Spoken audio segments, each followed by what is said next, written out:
राधे राधे जी। कैसे हैं आप सभी लोग? आप सभी लोग स्वस्थ होंगे, कुशल मंगल होंगे।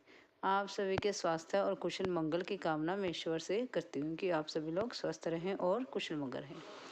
आज हम बात करते हैं माता सीता की और अयोध्या की।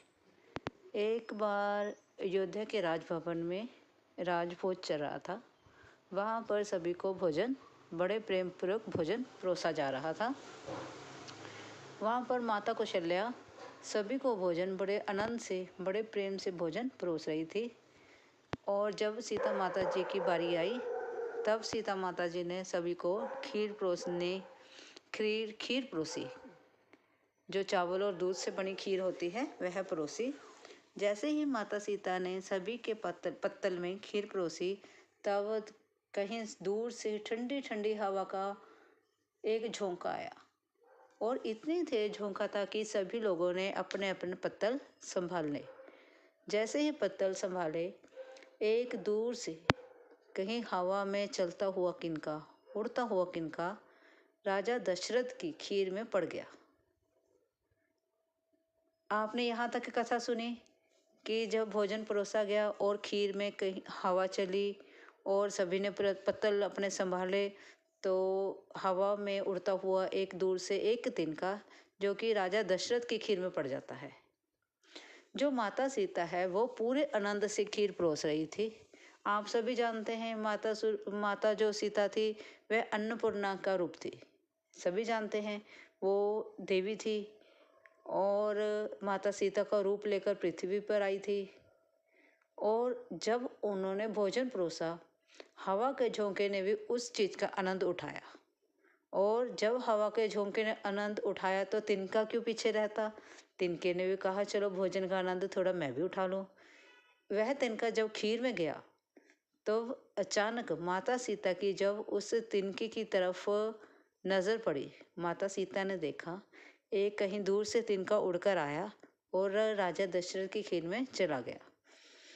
तो जैसे ही माता सीता ने उसे घूर कर देखा, एक तिनके को घूर कर देखा, वह तिनका वहीं जलकर राख हो गया और खीर में पता ही नहीं चला वह तिनका कहाँ उसमें मिक्स हो गया, किस प्रकार से उसमें मिक्स हो गया, क्योंकि तिनका तो आंखों से जल गया। माता सीता की आंखों में तेज इतना था, उस तेज के कारण वह तिनका जलकर खीर में ही मिक्स हो गया। इस सारी घटना को जो राजा दशरथ थे वह देख रहे थे।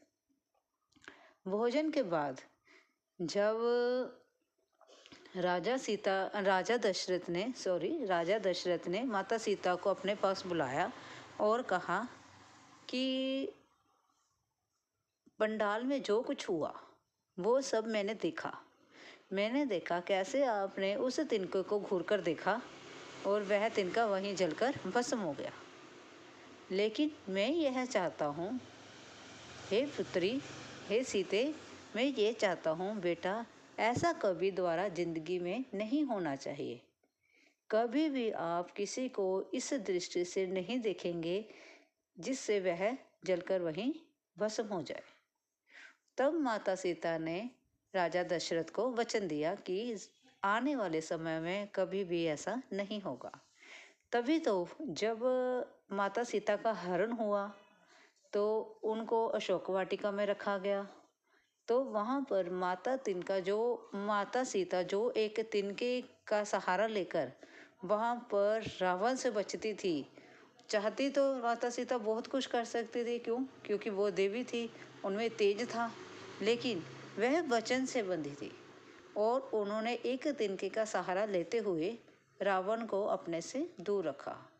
कहने का भाव है इंसान चाहे सब कुछ कर सकता है, एक भक्त भगवान को प्रसन्न करने के लिए अगर जब उसकी भक्ति करता है तो भगवान को वहाँ आना ही पड़ता है।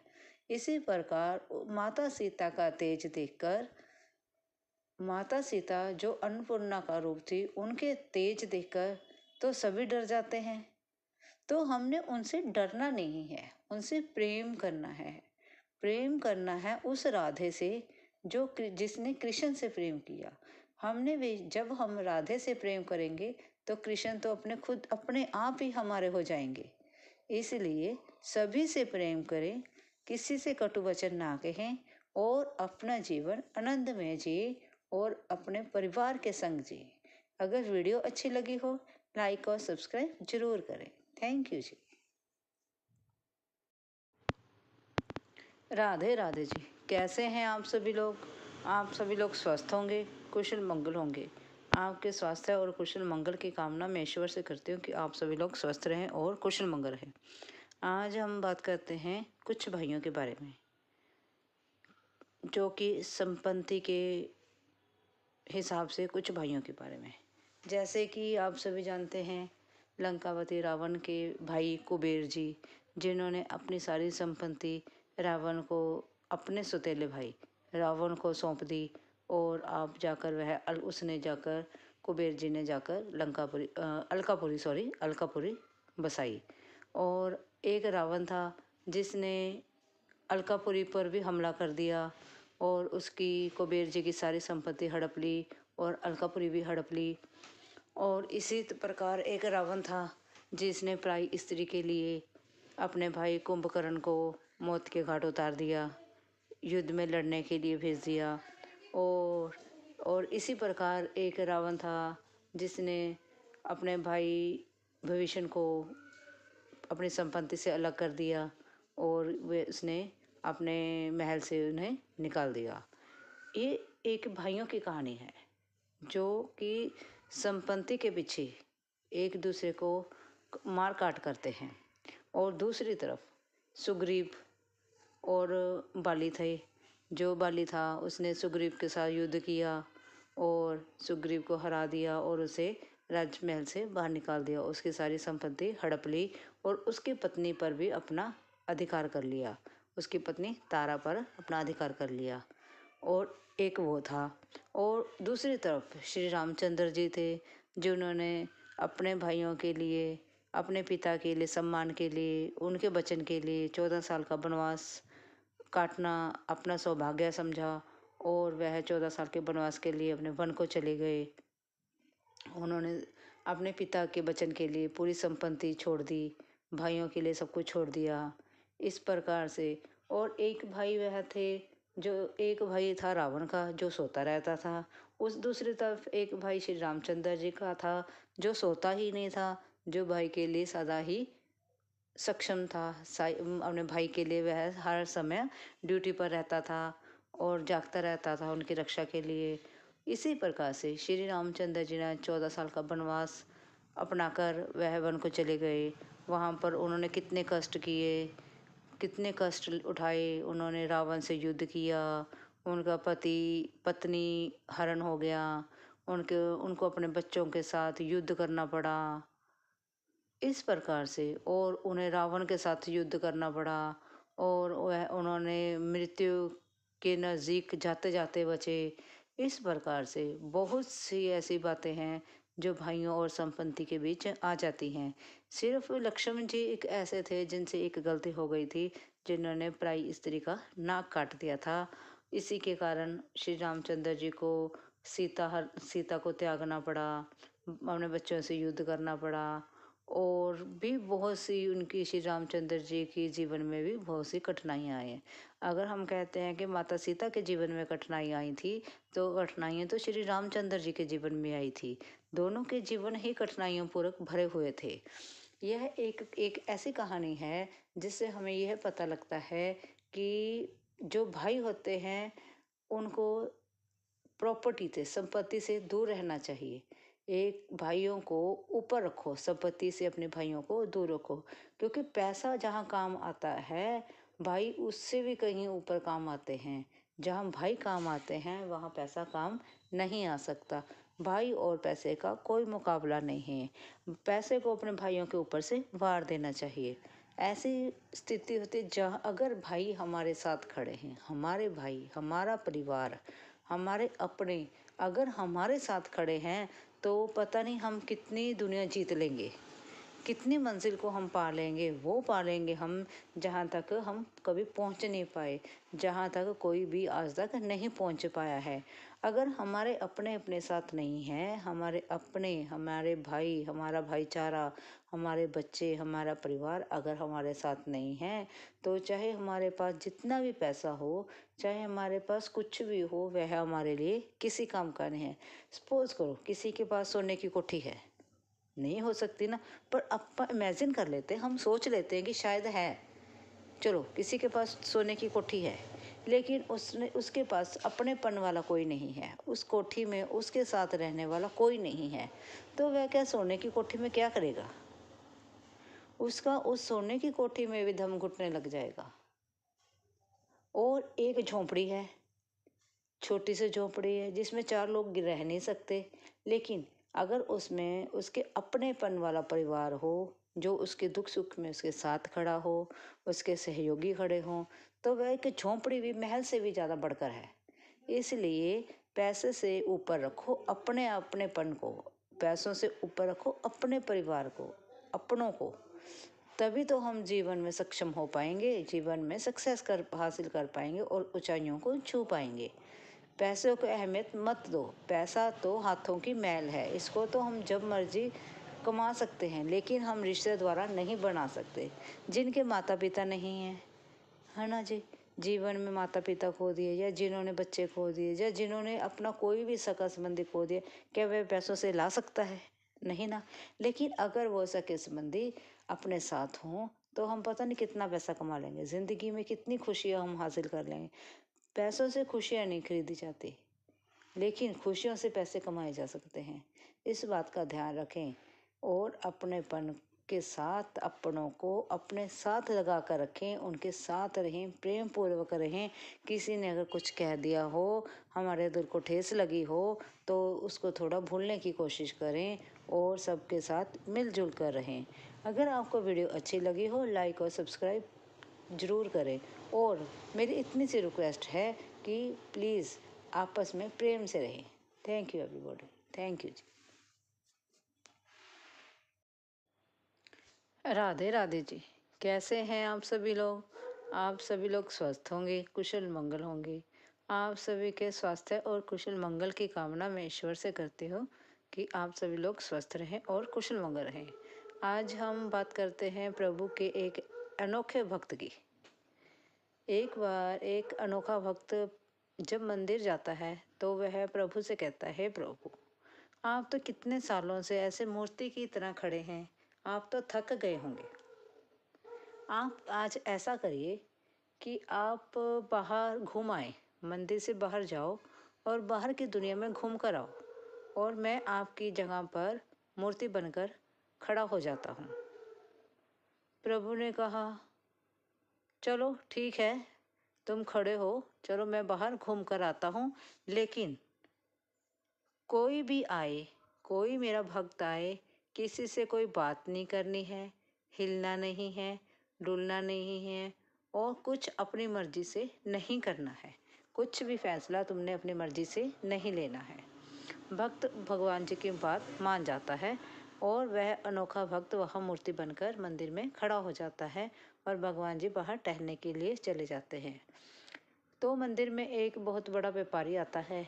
वह भगवान जी से प्रार्थना करता है, हे प्रभु, मैंने बहुत बड़ा कारोबार शुरू किया है, मेरी कृपा करना, मेरे ऊपर अपना आशीर्वाद बनाए रखना, मैं दिन दुगनी और रात चौगुनी तरक्की करूं। भगवान जी, वह व्यक्ति उस व्यापारी की सभी बातें सुन रहा होता है, और ऐसे ही उसका पर्स, जैसे ही वह पर्स में से पैसे निकालकर मंदिर में चढ़ाता है और उसका पर्स वहीं पर ज़मीन पर गिर जाता है, जिसे वह देख नहीं पाता, और वह माथा टेककर वहाँ से चला जाता है। इतने में एक गरीब व्यक्ति आता है उस मंदिर में।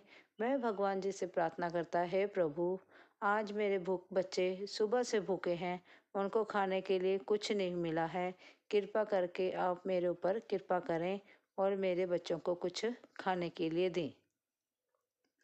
इतने में उसकी नज़र जो है उस पर्स पर पड़ती है, और वह व्यक्ति भगवान का आशीर्वाद समझकर उस पर्स को ले जाता है और अपने बच्चों को पेट भर खाना खिलाता है। इतने कुछ ही समय बाद वहाँ पर एक नौका वाला व्यक्ति आता है, जो नौका चलाता है, नाव चलाता है। वह व्यक्ति आता है और प्रभु से प्रार्थना करता है, हे प्रभु, आज मैं नाव लेकर समुद्र में जा रहा हूँ और मेरी रक्षा करना, कहीं आंधी तूफान और बाकी सभी परेशानियों से मेरी रक्षा करना।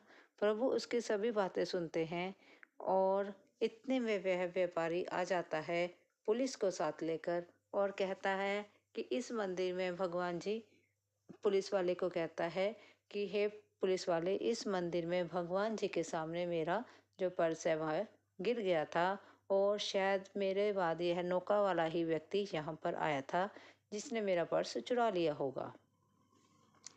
तो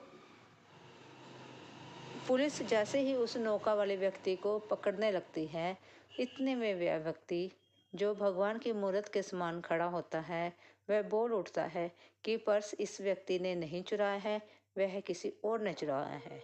तो पुलिस क्या करती है, उस व्यक्ति को, नौका चलाने वाले को छोड़ देती है और उस गरीब व्यक्ति को पकड़ लेती है जिसके बच्चे भूखे होते हैं।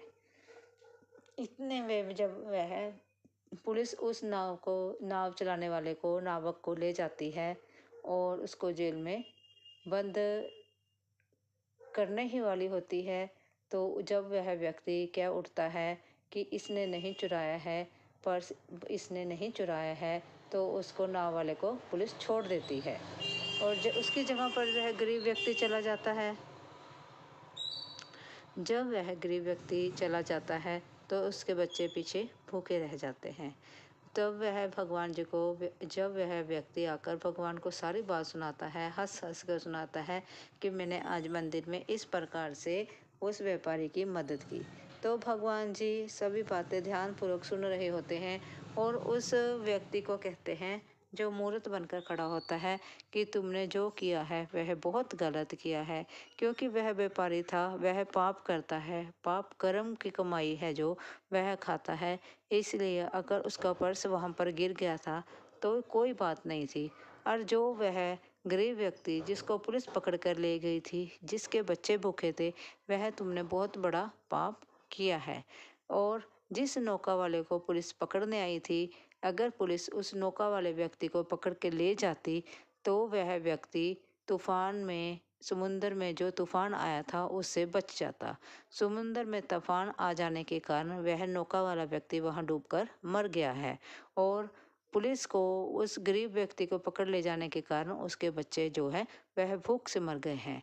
तो तुमने देखो कितना पाप किया है, कितने आपने इस गलतफहमी में रहकर कितने पाप कर दिए हैं।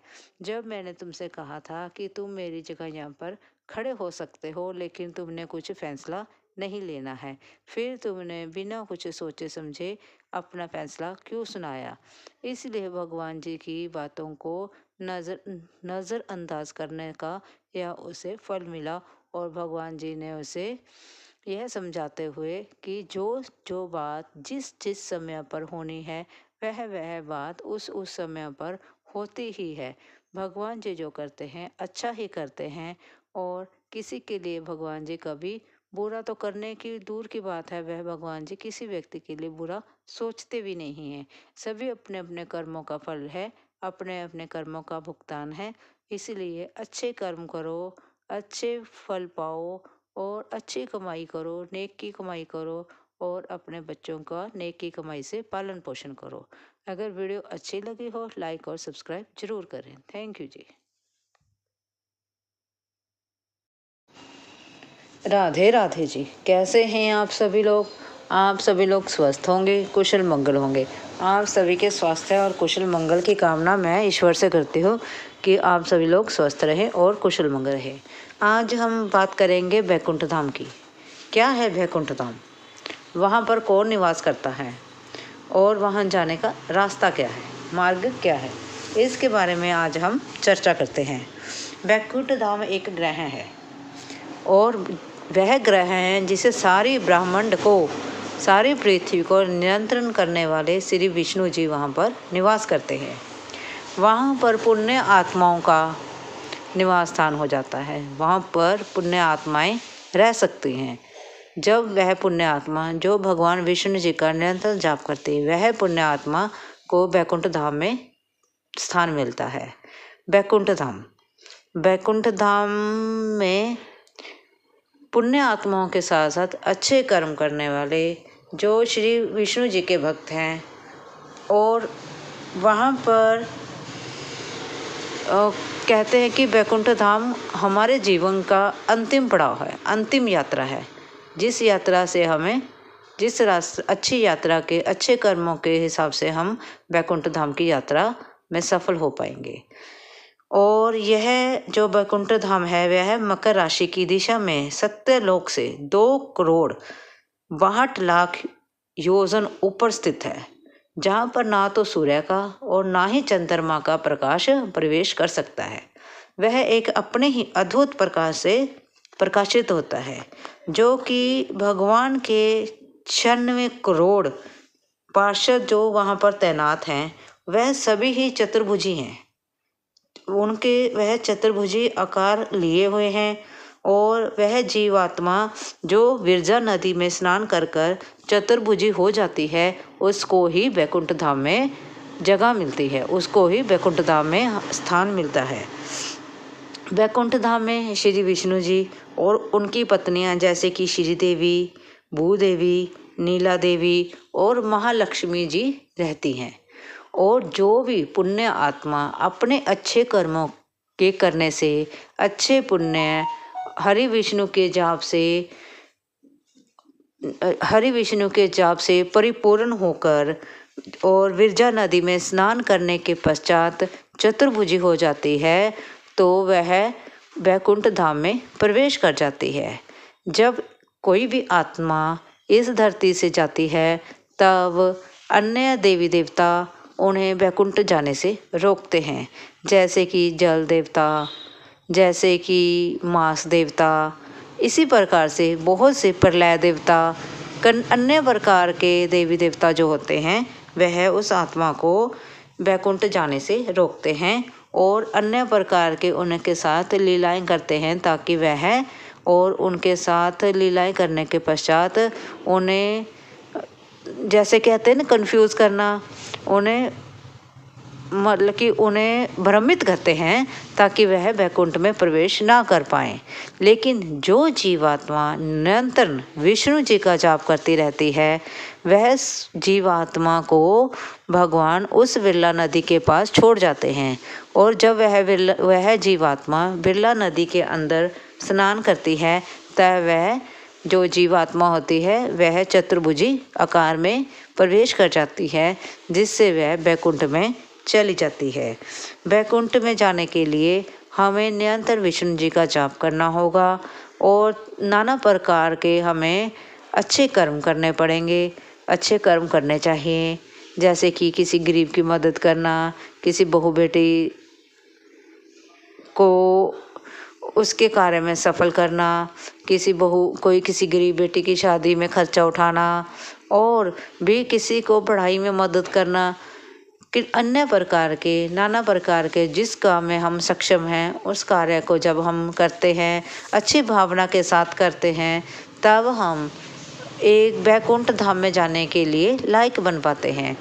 ये जैसे कि हम जानते हैं कि बैकुंठ धाम हमारे जीवन का अंतिम पड़ाव है। मरने के बाद तो देखो, या तो बंदा स्वर्ग में जाएगा या नरक में जाएगा। अच्छे कर्म करोगे तो हमें भगवान श्री विष्णु जी के चरणों में बैकुंठ में हमें जगह मिल ही जाएगी, और हम अन्य प्रकार के जन्मों से और मृत्यु, जन्म मरण के बंधन से हम मोक्ष को प्राप्त होकर हम बैकुंठ को चले जाएंगे। तो आप मुझे बताओ, अब आप कौन कौन से अच्छा कार्य करोगे जिससे आपको बैकुंठ में स्थान मिले। पहली बात कि हमें अपनी वाणी पर लगाम देना होगा, अपनी वाणी पर संयम रखना होगा, अच्छे शब्दों का प्रयोग करो, बुरे शब्दों का प्रयोग ना करो, किसी के प्रति दुर्व्यवहार ना करो, और किसी के प्रति बुरा विचार ना करो, मन में अच्छे विचार लाओ। दूसरे के जो हो रहा है, वह जो व्यक्ति जो कर रहा है भगवान देख रहा है, उसकी सज़ा भगवान पर छोड़ दो, आप कोई नहीं होते किसी को सजा देने वाले, इसलिए अपने अच्छे कर्म करो। अब दूसरों के प्रति प्रेम रखो, आदर रखो, सम्मान रखो और दूसरों के प्रति सेवा भावना रखो। जितने के हम सक्षम हैं उतने ही सही, उससे कम ही सही, लेकिन दूसरे की सेवा करने से हमें अच्छे कर्मों की प्राप्ति होती है और हमें कभी ना कभी थोड़े नहीं, ज़्यादा नहीं, थोड़ी सही, थोड़ी नहीं तो उससे भी थोड़ी सही, हमें वैकुंठ में धीरे धीरे जाने के लिए जगह मिल ही जाएगी। तो आप क्या कहते हैं? क्या आप अच्छे कर्म करेंगे, अच्छे काम करेंगे? चलो कोशिश करके देखते हैं, अच्छे कर्मों की तरफ अपना पहला कदम लेते हैं। और अगर आपको यह मेरी छोटी सी वीडियो अच्छी लगी हो या अपने लायक लगी हो, प्लीज़ लाइक और सब्सक्राइब जरूर करें। Thank you ji. राधे राधे जी। कैसे हैं आप सभी लोग? आप सभी लोग स्वस्थ होंगे, कुशल मंगल होंगे। आप सभी के स्वास्थ्य और कुशल मंगल की कामना मैं ईश्वर से करती हूँ कि आप सभी लोग स्वस्थ रहें और कुशल मंगल रहें। आज हम बात करते हैं पाप और पुण्य की। सुना है कि कभी कभी किया हुआ पाप भी हमें पुण्य का फल दे देता है। कभी कभी बोला हुआ झूठ से भी हम पुण्य कमा सकते हैं। इसी प्रकार से मैं आपको एक कहानी सुनाने जा रही हूँ, एक किसान और गाय की। एक किसान होता है जो खेती करके अपने घर का पालन पोषण करता है। एक सीज़न ऐसा आता है जब सर्दी के कारण उसकी सारी फसल किसान की खराब हो जाती है। जब किसान की सारी फसल खराब हो जाती है तो उसके घर में खाने के लिए कुछ नहीं रहता और उसके बच्चे भूखे रहते हैं और उसके घर में कुछ खाने के कारण, ना खाने के कारण होने के कारण वह किसान बहुत परेशान हो जाता है कि अब मैं अपने बच्चों को क्या खिलाऊं। तो वह सोचता है कि अब मैं क्या करूं। वह जमींदार के पास भी जाता है, पंचायत के पास भी जाता है, लेकिन उसकी कहीं भी सुनवाई नहीं होती। ना कोई जमींदार, ना कोई पंचायत उसके लिए, उसके हक में कोई भी फैसला नहीं सुनाता। लेकिन इसी कारणवश वह कुछ परेशानी के कारण सो नहीं पाता। फिर एक रात सोचते सोचते उसने सोचा कि क्यों ना बाहर टहलने के लिए निकला जाए। वह परेशानी में बाहर टहलने के लिए चला गया। जैसे ही घर से बाहर निकला उसने कुछ आगे चलते हुए देखा, एक किसी जमींदार के बाड़े में गाय बंधी थी। उसने क्या किया, उस जमींदार के बाड़े में से वह गाय खोल लाया और उसने घर लाकर उस गाय का दूध निकाला। अपने बच्चों को खूब पेट भर उसने दूध पिलाया और बच्चों की संतुष्टि कराई, जिससे उसके चेहरे पर और बच्चों के चेहरे पर इतनी खूबसूरत मुस्कान आई। सुबह जैसे ही सूरज चढ़ा, पूरे गांव में यह बात फैल गई कि जमींदार की गाय चोरी हो गई है। सारे कहीं यही चर्चा सुनने को मिली कि जमींदार की गाय चोरी हो गई है। और जैसे ही जमींदार को यह पता लगा कि किसान ने उसकी गाय जो है वह चोरी कर ली है, तो वह पंचायत बुलाता है, पंचायत में जाता है और यह शिकायत करता है कि किसान ने मेरी गाय चुरा ली है। और जब पंचायत बैठती है और वह पंचायत किसान को बुलाती है और किसान वहाँ जाता है, तब वह कहता है कि नहीं, ये गाय मेरी है। फिर जो पंचायत है फिर पूछती है, ये गाय किसकी है? वह किसान कहता है नहीं, ये गाय मेरी है। लेकिन जमींदार कहता है ये गाय मेरी है और किसान कहता है ये गाय मेरी है। ऐसे ऐसे दोनों में काफ़ी देर तक बहस चलती है। इसी प्रकार से बहस छिड़ जाती है और अंत में फिर जब पंचायत ने यह इंक्वायरी कराई, सारा कुछ छानबीन करी और फिर जमींदार से दोबारा से पूछा गया, बताओ यह जो गाय है वह किसकी है? जमींदार ने कहा नहीं, शायद मुझसे गलती हो गई है, यह गाय तो किसान की ही है। इतना कहकर जो जमींदार था वहाँ से चला गया और किसान भी उस गाय को लेकर कुछ देर आंखें झुकाकर उस गाय को लेकर वह घर चला गया। और उसने घर जाकर सोचा भी ये मेरे साथ क्या हो गया है। तब उसे ये चिंता नहीं रही कि मेरे बच्चे क्या खाएंगे और क्या पिएंगे, लेकिन उसे ये चिंता हुई कि जमींदार ने झूठ क्यों बोला। उसे ये चिंता खाए ही जा रही थी कि जमींदार ने झूठ क्यों बोला, कि यह गाय उसकी नहीं है, उसे गलतफहमी हो गई है।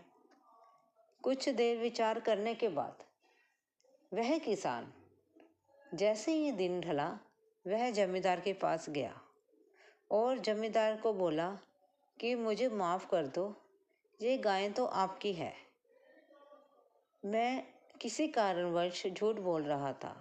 तो जमींदार ने कहा, नहीं, ये तो गाय मेरी है ही नहीं, मेरी गाय तो कोई और थी, ये गाय मेरी नहीं है, ये तो तुम्हारी ही गाय है। इतना कहकर जमींदार ने वह गाय उस किसान को सौंप दी। जब वह किसान गाय को लेकर वहां से चला गया, तब उसके परिवार ने पूछा, आपने झूठ क्यों बोला? जमींदार से उसके परिवार ने यह प्रश्न किया कि आपने किसान से झूठ क्यों बोला?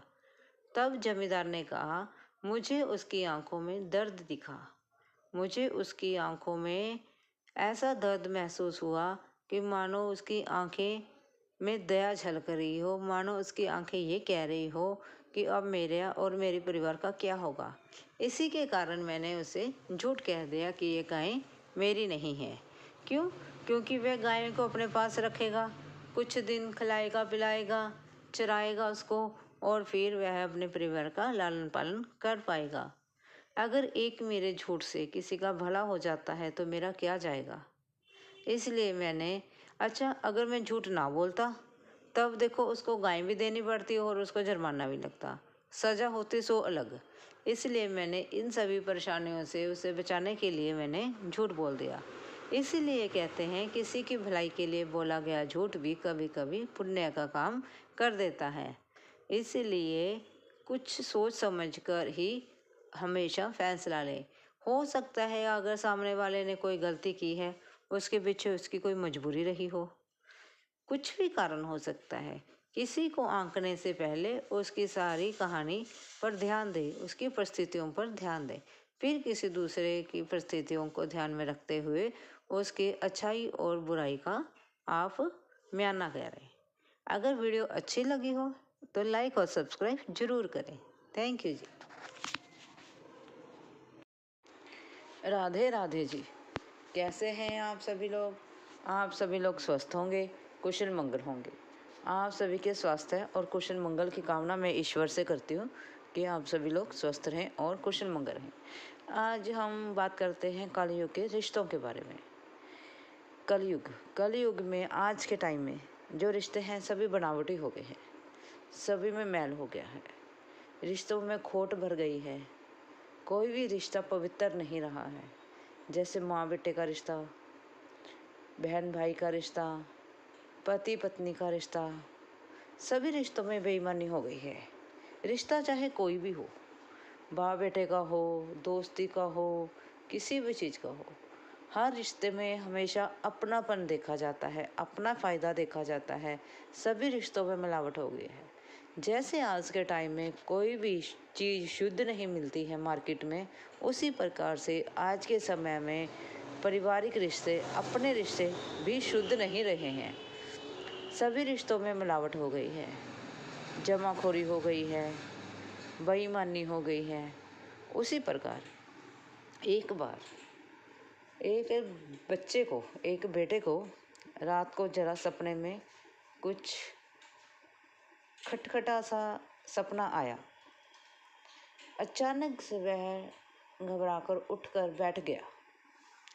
उसने कहीं इधर उधर देखा, कुछ नहीं था। जरा कमरे से बाहर निकला और किचन की तरफ गया और बरामदे की तरफ गया।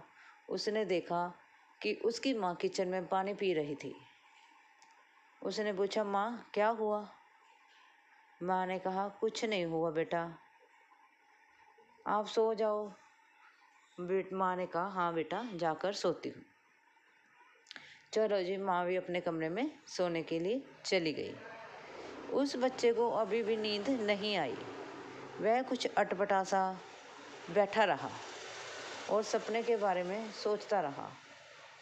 इतने में अभी सपने के बारे में वह सोच ही रहा था, तभी उसके सामने यमराज जी आकर खड़े हो गए और उन्होंने कहा, क्या सोचते हो बेटा? लड़के ने बोला, कुछ नहीं महाराज, आपका कैसे आना हुआ? यमराज ने कहा, मैं तुम्हारी माँ को लेने आया हूँ। बेटे ने कहा, महाराज आप मेरी माँ को मत ले जाइए, आप उनकी जगह मुझे ले जाइए। यमराज हंसते हुए उसने कहा, वाह बेटा, उस माँ को तुम कह रहे हो कि ना ले जाओ, जिसने लेने तो मैं तुम्हें आया था, लेकिन उसने पहले ही, उसकी दुआ में इतना असर था कि उसने पहले ही तुमसे पहले उसने कहा कि मेरे बेटे को नहीं, मुझे ले जाओ। अब उसका नंबर तो कट गया है, इसलिए अब मैं तुम्हारी माँ को लेने आया हूँ। इसी प्रकार ये ऐसे रिश्ते होते हैं माँ बच्चे के, और भी सभी रिश्ते में कुछ ना कुछ अभी भी अपनापन है, जहाँ पर हमें किसी दूसरे के प्रति अगर कुछ गलत होना हो तो वह हमें पहले से महसूस हो जाता है। लेकिन आज के टाइम में सभी रिश्ते मतलबी हो गए हैं, सभी मिलावटी हो गए हैं। लेकिन हम सभी ने इन रिश्तों में प्यार भरना है, इन सब से ऊपर उठकर अपनेपन के लिए, अपनों के लिए जीना है, और उनके लिए प्रेम, और उनके मन में भी अपने लिए प्रेम जगाना है। क्या हम कर पाएंगे? सोचो, हाँ, क्यों नहीं कर पाएंगे? अगर हमारा प्रेम सच्चा होगा तो हम ये सब जरूर कर पाएंगे। ये वीडियो कैसी लगी? क्या आपको लगता है कि अरदास में ताकत होती है? अगर लगता है तो प्लीज़ शेयर और लाइक और सब्सक्राइब जरूर करें। Thank you ji. राधे राधे जी, कैसे हैं आप सभी लोग? आप सभी लोग स्वस्थ होंगे, कुशल मंगल होंगे। आप सभी के स्वास्थ्य और कुशल मंगल की कामना मैं ईश्वर से करती हूँ कि आप सभी लोग स्वस्थ रहें और कुशल मंगल रहें। आज हम बात करते हैं जीवन के कड़वे सच की। एक बार विष्णु जी गरुड़ पर सवार होकर भगवान शिव से मिलने के लिए कैलाश पर्वत पर गए। जब विष्णु जी गरुड़ पर बैठकर कैलाश पर्वत के लिए गए तो उन्होंने गरुड़ जी को बाहर ही छोड़ दिया और खुद अंदर चले गए। शिव जी से मिलने के लिए, भगवान शिव से मिलने के लिए कैलाश पर्वत पर अंदर चले गए। और जब गरुड़ जी को बाहर, गेट के बाहर ही छोड़ दिया गया, तब गरुड़ जी वहाँ का अद्भुत कुदरती नज़ारा देखकर मंत्रमुग्ध हो गए। वहाँ पर उनकी एक नज़र एक कहीं दूर पेड़ पर बैठी चिड़िया पर पड़ी। छोटी सी चिड़िया थी, इतनी सुंदर लग रही थी।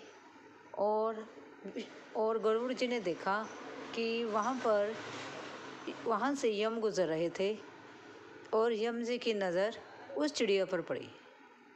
तब गरुड़ जी ने सोचा कि इतनी छोटी सी चिड़िया पर यम जी की नज़र पड़ गई है, क्या इतनी छोटी सी जीवन में, इतनी छोटी सी आयु में मृत्यु जरूरी है, संभव है? ऐसा वह विचार कर रहे थे और यम जी वहाँ से निकल गए। तो गरुड़ जी ने सोचा, जब तक यम जी द्वारा आते हैं, क्यों ना मैं इस चिड़िया की जान बचा लूँ। और गरुड़ जी क्या करते हैं? गरुड़ जी अपने हाथों में, अपने पंजों में उस चिड़िया को पकड़कर, थामकर कहीं दूर ऊंची पहाड़ी पर छोड़ आते हैं। छोड़कर जब गरुड़ जी वहाँ पर आ जाते हैं, तब यम को वहाँ देखते हैं और यम से पूछते हैं, हे यम देवता, आप किसे ढूंढ रहे हैं? तो यम भगवान कहते हैं कि मैं उस नन्ही सी चिड़िया के बारे में सोच रहा हूँ। फिर गरुड़ जी पूछते हैं, आप क्या सोच रहे हैं? यम कहते हैं, मैं उस नन्ही सी चिड़िया को इसलिए ढूंढ रहा हूँ कि जब मैं यहाँ से गुजरा तो वह पेड़ पर बैठी थी और मैंने सोचा, इतनी छोटी सी चिड़िया इतनी दूर पहाड़ी पर कैसे पहुँच सकती है?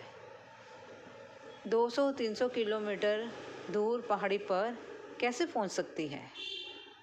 और जब मैं अब यहाँ पर आया हूँ तो चिड़िया को पेड़ पर ना पाकर मैंने देखा कि वह तो अब यहाँ पर नहीं है, तो ज़रूर वह अब उस पर्वत पर पहुंचकर मर गई होगी। और फिर गरुड़ जी पूछते हैं, हे यम देवता, वह कैसे?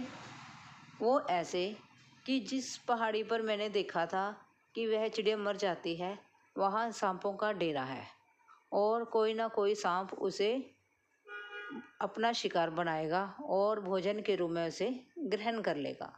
यह मैंने देखा था। इसलिए मैं सोच रहा था, इतनी नन्ही सी और प्यारी सी चिड़िया इतनी दूर ऊंची 200-300 किलोमीटर पहाड़ी पर कैसे जा सकती है और कैसे मर सकती है। तो गरुड़ जी ने सोचा, क्या सत्य है कि मैं उस नन्ही सी चिड़िया को यम से बचाना चाहता था, लेकिन मुझे ये नहीं पता था कि मैं खुद ही उसे यहाँ से मौत के मुंह पे छोड़ कर आऊँगा। इसलिए हमारी खूबसूरती कोई मायने नहीं रखती, हम कितने लंबे हैं कोई मायने नहीं रखता।